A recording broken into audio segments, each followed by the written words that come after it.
So I feel a little bit like an outlier here today. Not that I'm Asian, but that I'm talking about lung cancer. So I would also like to make a plug that it is also Lung Cancer Awareness Month in November as well. So, well, we can share. We are good. My previous comments were always as we tried to really push up the awareness of lung cancer was that October was such a popular month for breast cancer, and that pink became a cool color, and nobody really paid attention to November because it was college football and Thanksgiving, and so we're trying to change that, and we'll do that together with gastric cancer, which is great. Part of, as Karen mentioned, and I want to thank again Jua and Rob for inviting me. This is a real honor to be here with you all and to help fight to get gastric cancer awareness and screening more prevalent.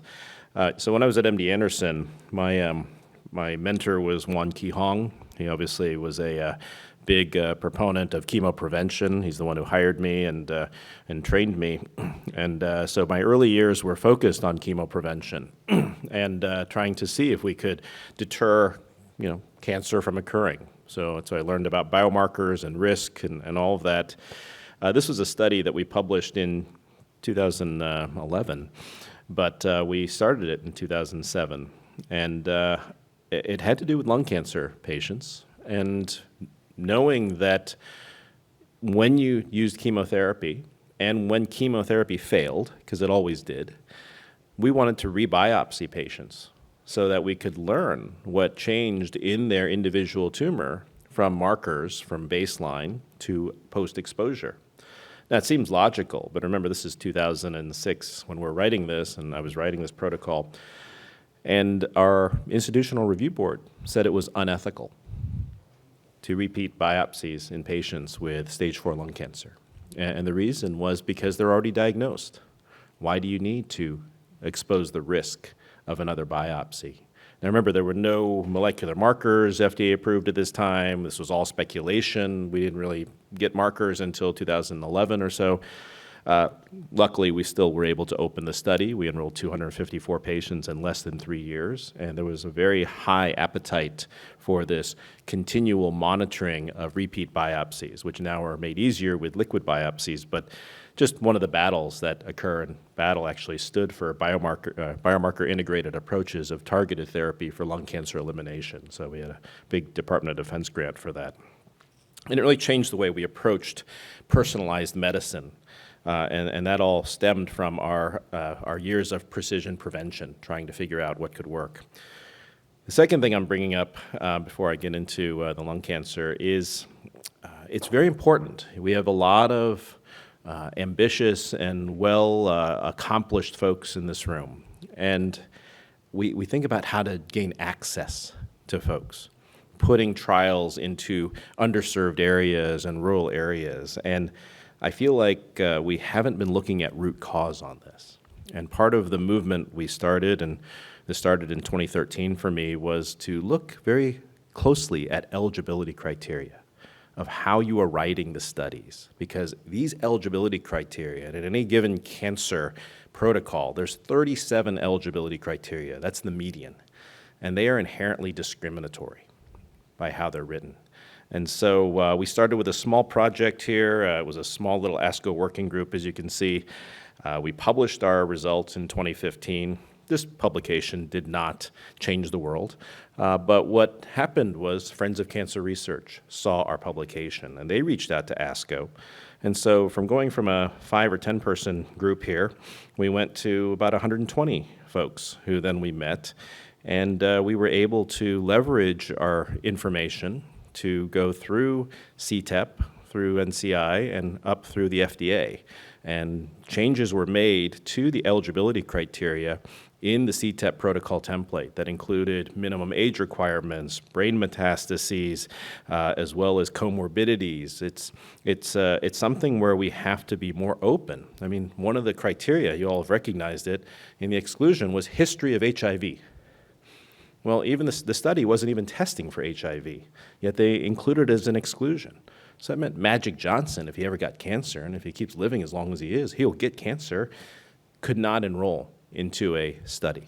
And so it was just silly criteria that had nothing to do with the science of the drug that was testing. So we removed those, and luckily these were accepted, brain metastases and others. This was very well received, and we did a second version, which then became continuing to broaden. And we published the first set in JCO, the second set in CCR, and again, looked at washout periods. These washout periods are a bad word when you're treating patients, because if you're seeing the patient in clinic and the treatment fails, you would start at that visit after going over the CAT scans to begin or plan the next treatment. You would not wait 4 weeks to arbitrarily wait and then start therapy at that time. These people don't have that kind of time. So this is the things we've done. The FDA has published guidance documents on this, and we're trying to convince industry that this is okay. We've had the backing of the FDA on this. So just wanted to share a couple of those aspects we're trying to do. And all of this is going to come together as we think about whether it's prevention or therapeutics. But we have to think about, what those root causes are. And so we've been very successful here, and we'll continue to fight for this, because then we'll truly enroll a patient population that is a real-world population and not exclude people unnecessarily. So these are the things that we've started with. I keep asking people, what's the physiologic age of an adult? Not mental. That could be debated. I say you could go to a drugstore and pull up a children's Tylenol and read on the side. They give you instructions until what age? 12. We had a group of pharmacists, pharmacologists, et cetera, looking at that. You metabolize a drug at age 12, like an adult. You excrete drugs, like an adult at age 12. So why is 18 the cutoff? It breaks my heart when I see a 15-year-old with metastatic sarcoma who can't enroll in a very cutting-edge immunotherapy trial because of this arbitrary age cutoff. So these are things that we've made changes to. And so it's not really that scientific. It's pretty logical. So let's move on. I think you had a nice warm-up talk talking about lung cancer screening, and so I won't have to go through the main trials, but clearly this is an area of big areas of ask. And I'll talk about the talent study a little bit as well. The one question I get being a lung cancer oncologist, and now we have patients who are diagnosed with lung cancer who have EGFR mutations and other driver mutation-based disease, is, well, I never smoked. So now in the Asian population, well, no one smoked in my family. Now you could have had exposure. What do I screen? My mother or my father got lung cancer, and they had an EGFR mutation. What do I do? And that's a question that I can't really answer right now, because we don't know what the proper aspect of that is. So we know lung cancer is still a big problem, but luckily we're seeing changes, and it is becoming more of a precision oncology field as opposed to the blunt force instrument when I first started in 2000, when it was just choose your chemotherapy. It doesn't really matter. Everybody lived the same poor outcome, and you suffered. Now we actually have a lot more precision behind it. We would also hear about, the joke when I first started was, gosh, if you get annual chest x-rays, you'll increase the mortality in lung cancer, because chest x-rays don't detect. And they've done studies with sputum cytology and chest x-rays and other things, and it never added up to saving lives. But finally, we got one. So we're so happy now. Stop ordering chest x-rays. Let's get low-dose CT screening. But the challenge, and this is, I think, something that the gastric cancer community can definitely learn, is that just because you get it approved doesn't mean it's going to get used.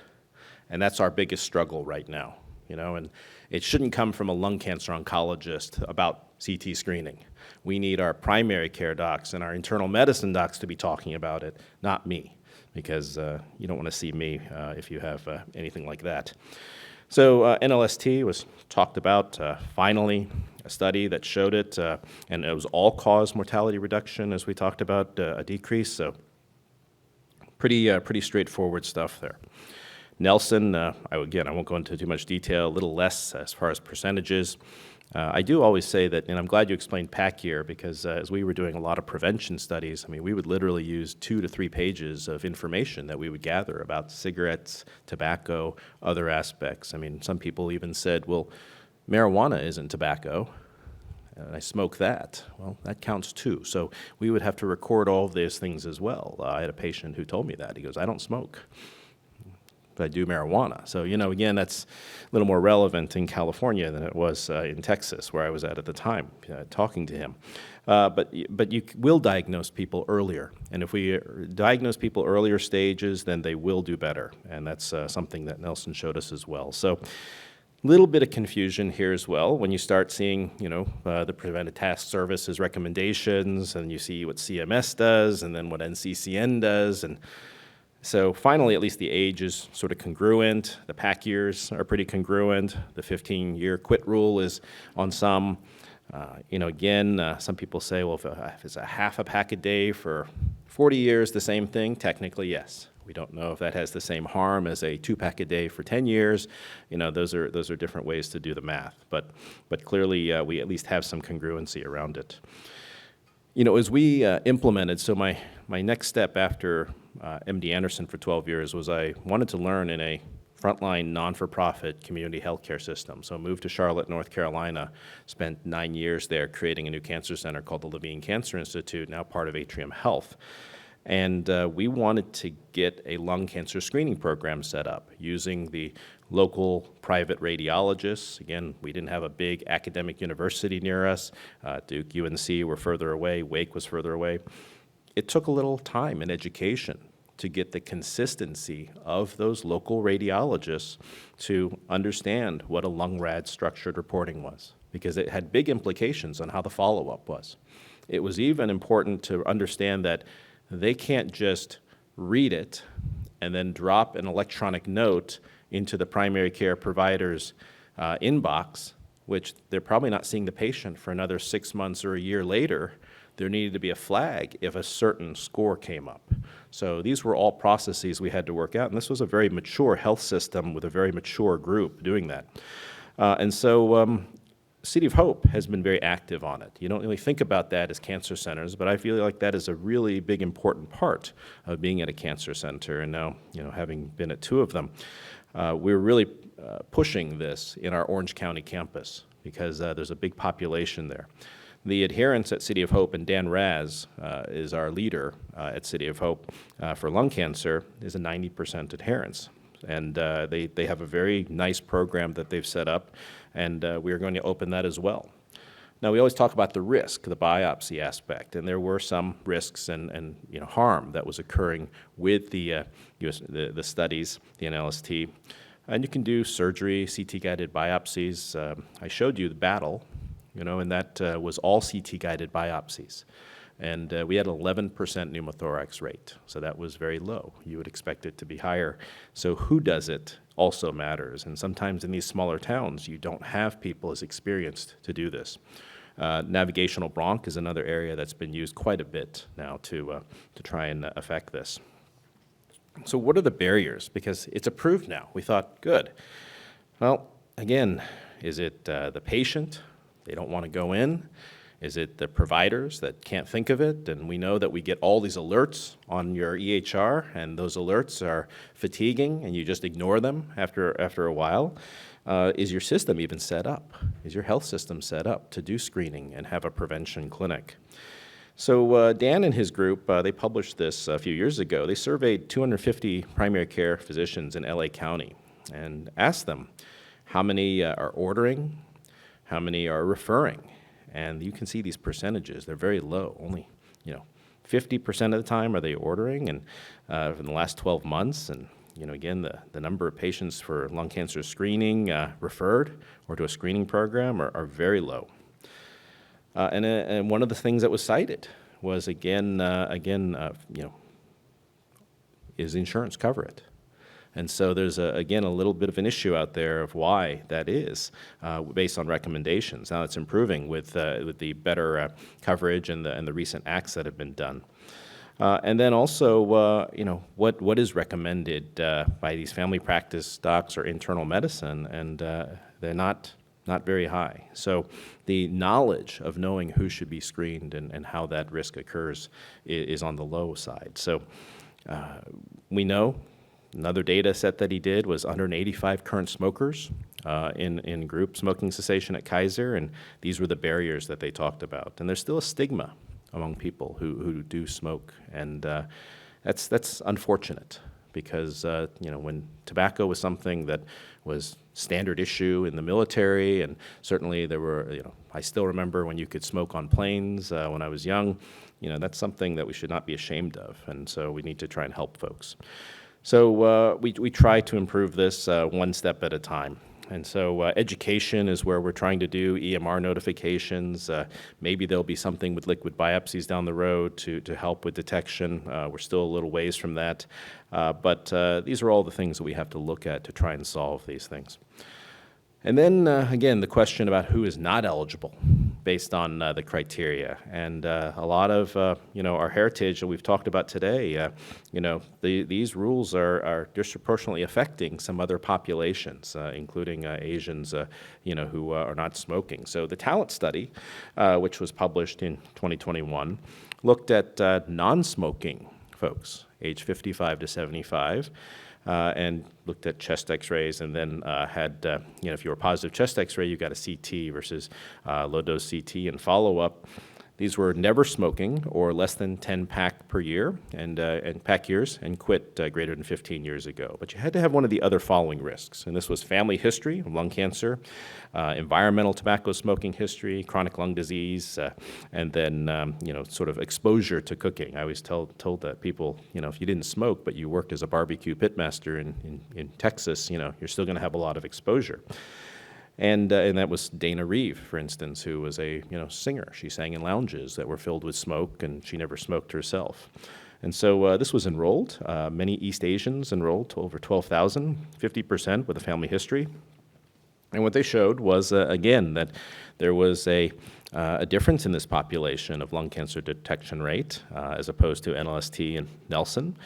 And that there was a prevalence of lung cancer in those more so with a family history or not. Again, these are small numbers, that's what you expect, but still found some things that were detected. And so it is possible we need to start looking at family history, family lung history, as a possible etiology of this. Tobacco can confuse things. Exposure and pollution can confuse things. But more and more, as I've seen it through my 20-plus years in lung cancer, there are more and more familial lineages that you're seeing, and I think all of us suspect there's something there. We just haven't found it yet.